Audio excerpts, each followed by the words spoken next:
Police आयुक्त लखनऊ के पद पे आज पुलिस आयुक्त लखनऊ के पद पे आज मैंने पदभार ग्रहण किया है। जैसा कि आप सब लोग जानते हैं कि लखनऊ हमारे प्रदेश की राजधानी है, तो यहाँ पर जो पुलिस के दायित्व हैं, जो वेरियस एस्पेक्ट्स हैं पुलिसिंग के, उसको हम लोगों को कवर करना है। इस संबंध में एक सुरक्षित और सुव्यवस्थित सिस्टम हम यहाँ दे सकें, उसी से संबंधित हमारी सभी प्राथमिकताएं रहेंगी। सर्वप्रथम तो मेरा फोकस रहेगा कि हम जन शिकायतों का निस्तारण अच्छे से कर सकें, जो पीड़ित है उसको न्याय दिला सकें। साथ ही साथ लखनऊ जैसे शहर के लिए ये बहुत महत्वपूर्ण है कि जो हमारी पुलिसिंग है वो आजकल के क्रम में मॉडर्न टेक्निक्स पर आधारित है।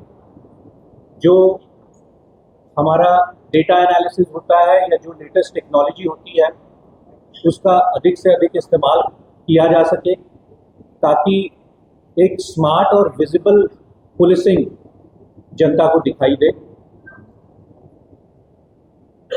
इसके संबंध में पूर्व में भी मेरे द्वारा कुछ जगह पे अध्ययन किया गया था कि हम लोग कितनी तेजी से किसी घटनास्थल पर पहुंच पाते हैं। जो हमारे पेट्रोल व्हीकल्स होते हैं वो कहाँ कहाँ पर उनका सीक्वेंस बना होता है, कहाँ पर वो पेट्रोलिंग कर रहे होते हैं, कहाँ पर वो पार्क होते हैं, ताकि किसी भी डिस्ट्रेस कॉल प्राप्त होने पर वो जल्दी से जल्दी पहुंच पाएं और लोगों की उस समस्याओं को रिजॉल्व कर सकें। तो इस पर भी हमारा फोकस अवश्य ही रहेगा। साथ ही ये कहना चाहूँगा कि जैसा कि आप जानते हैं, शासन की और हमारे डीजीपी मुख्यालय की जो प्राथमिकताएं हैं, उन प्राथमिकताओं पे भी पूरी तरह से फोकस किया जाएगा।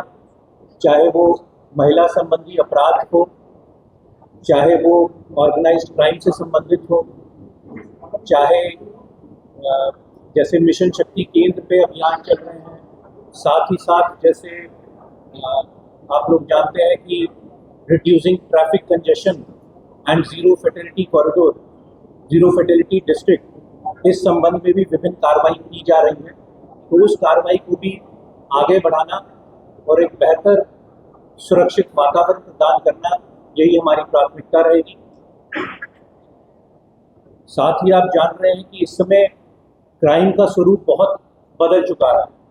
जो क्राइम आज से कुछ साल पहले होते थे, उसकी बजाय नए क्राइम सामने आए हैं। जैसे कि साइबर क्राइम के बारे में आप जानते हैं, पिछले कुछ समय में लखनऊ में भी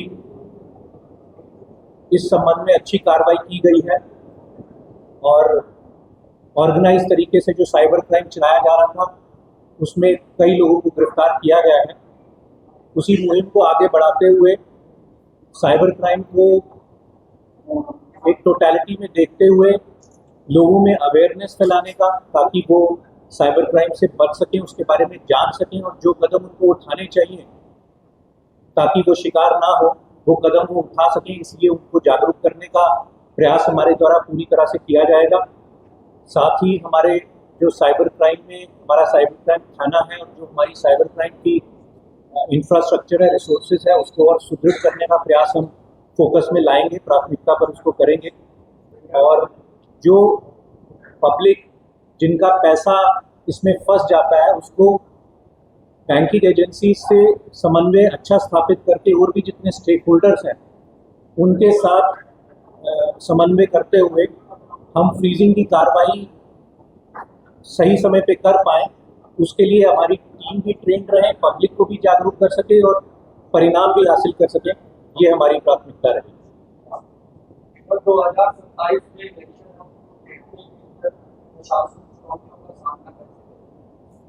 देखिए, आप जानते हैं लखनऊ राजधानी है, विभिन्न प्रकार के वीआईपीज भी यहाँ पे आवासित रहते हैं, विभिन्न प्रकार के आंदोलन भी यहाँ पर होते हैं, तो सुरक्षा की दृष्टि से ये बहुत महत्वपूर्ण है। तो जो हमारे स्टैंडर्ड प्रोटोकॉल्स हैं उसको फॉलो करते हुए हम सुरक्षा ज़रूर उच्च कोटि की रखेंगे। साथ में जो भी लॉ एंड ऑर्डर प्रॉब्लम्स फोर्सी की जा सकती हैं उसमें पहले से ही तत्पर होते हुए, पहले से ही सभी स्टेक होल्डर से बातचीत करते हुए हम सुनिश्चित करेंगे कि किसी प्रकार की कठिनाई जनता को ना होने पाए और ये सब दायित्व जो हैं वो हम बखूबी निभा सकते। सर, सोशल मीडिया अफवाहों से कैसे निपटें? सोशल मीडिया अफवाह इसमें इलेक्शन में बहुत बढ़ेंगी, उससे कैसे निपटेंगे? देखिए, पिछले कुछ समय से इसकी जो महत्वता है उसको विभिन्न पुलिस ऑर्गेनाइजेशंस ने, एजेंसीज ने उसको जाना है, उसको समझा है और सोशल मीडिया की मॉनिटरिंग बहुत व्यापक स्तर पर अब की जाती है। यूपी पुलिस भी उस संबंध में काफ़ी बढ़ चढ़ के कार्रवाई कर रही है और उसी के चलते हुए लखनऊ में भी हम इस चीज़ पे फोकस रखेंगे कि जो सोशल मीडिया पे जो चीज़ें चल रही हैं उसकी रियल टाइम मॉनिटरिंग हो सके। एक्सप्लोर करेंगे कि अगर कोई जो कि वास्तव में अवेलेबल रहते हैं, कुछ टूल्स उपलब्ध रहते हैं जिनसे इसकी मॉनिटरिंग और आसानी से की जा सकती है, तो सोशल मीडिया की मॉनिटरिंग करते हुए अगर कोई गलत खबरें हैं उनको सामने लाया जाए, कोई गलत अफवाह फैला रहा है उसको सामने लाया जाए और फिर अगर कोई शरारती तत्व उसके पीछे है तो उनके खिलाफ भी सख्त से सख्त कार्रवाई की जाए। 20 जुलाई को जो दिल्ली में जंतर मंतर संसद भवन की किसी को घटना हुई थी, उस तरह के इंटेलिजेंस इनपुट लखनऊ के लिए मिलते हैं तो पुलिस क्या है? देखिए, राजधानी होने के कारण यहाँ पे कई तरह के धरने प्रदर्शन, कई तरह की कॉल्स आती हैं जिसको हम मॉनिटर करते हैं और उसमें फिर हम ये व्यवस्था है यहाँ पे कि फिर हम उसमें कदम जो आवश्यक है उनको उठाते हैं और ये सुनिश्चित करने का अपना पूरा प्रयास करते हैं कि कोई भी सिचुएशन आउट ऑफ कंट्रोल ना होने पाए और जो आम जन है उनको किसी प्रकार की समस्या का सामना ना करना पाए।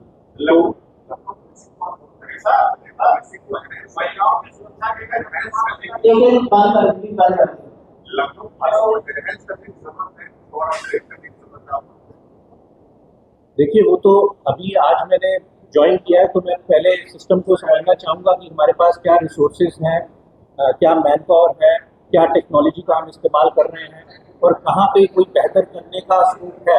अगर कोई स्कोप है तो अवश्य ही हम उसमें कदम उठाएंगे।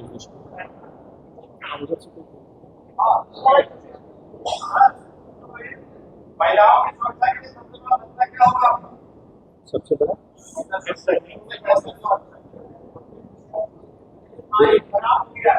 महिलाओं की जो सुरक्षा है वो आप जानते हैं कि शासन की भी और हमारे डीजीपी मुख्यालय की भी one of the most prioritised areas है, सर्वोच्च प्राथमिकता है। तो इसमें पूर्व में भी विभिन्न अभियान चलाए गए हैं।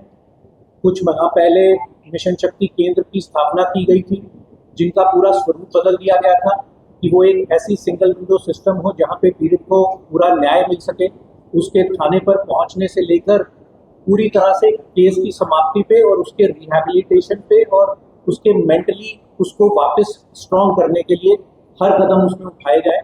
तो उसी व्यवस्था को और सुदृढ़ तरीके से इम्प्लीमेंट करके और साथ ही साथ जैसे मैंने बताया कि हम मॉडर्न टेक्नोलॉजी का इस्तेमाल कर सकते हैं कि कोई भी अगर क्राइम हो रहा है तो उसको डिस्ट्रेस कॉल को टाइमली उसको हम अटेंड करके ऐसी जगह पे हम अपने पुलिस का डिप्लॉयमेंट करें जो कि ना केवल विजिबल हो और डेटरेंट के रूप में काम करे बट साथ ही साथ एक क्विक रिस्पांस दे सके।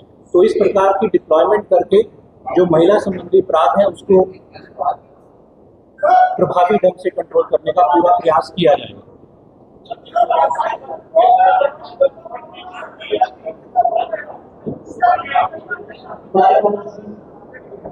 आप सारे लोग बोलेंगे तो नहीं समझ में आएगा।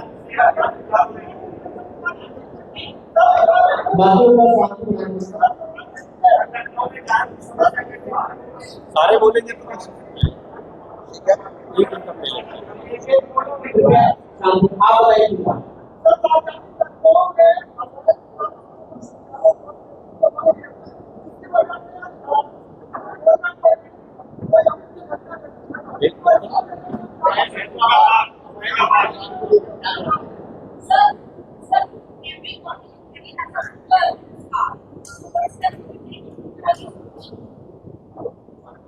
देखिए, पहले जो आपने कहा है, obviously we would like to collect intelligence inputs on this. अगर आपका कहना है कि कोई चीज़ जो कि गैर कानूनी है और वो आपके संज्ञान में है या बढ़ रही है, तो हम ज़रूर अपना इंटेलिजेंस नेटवर्क को सुदृढ़ करते हुए, क्रिमिनल इंटेलिजेंस नेटवर्क को, उसके बारे में डेफिनेटली जानकारी प्राप्त करेंगे और जो फिर विधिक कार्रवाई होनी है उस विधिक कार्रवाई को अमल में लाएंगे।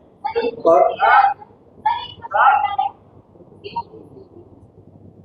जी बताइए, आप बताइए।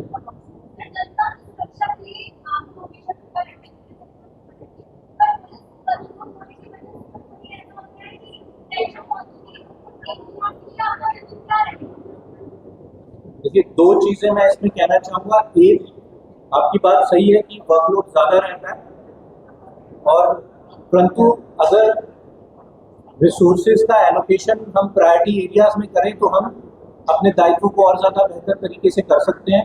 तो एक वो कदम हमेशा ज़रूर उठाना चाहिए जिसको हम उठाएंगे। दूसरा, स्ट्रेस मैनेजमेंट के लिए बहुत सारे NGOs भी हैं, बहुत सारी एजेंसीज भी हैं, बहुत सारे गवर्नमेंट से जुड़े हुए लोग भी हैं, और बहुत सारे अच्छे टीचर्स भी हैं जो इस फील्ड में व्याख्यान भी देते हैं और प्रैक्टिसेस भी सिखाते हैं। तो definitely we will identify these kind of agencies, this kind of people and utilise their services. Last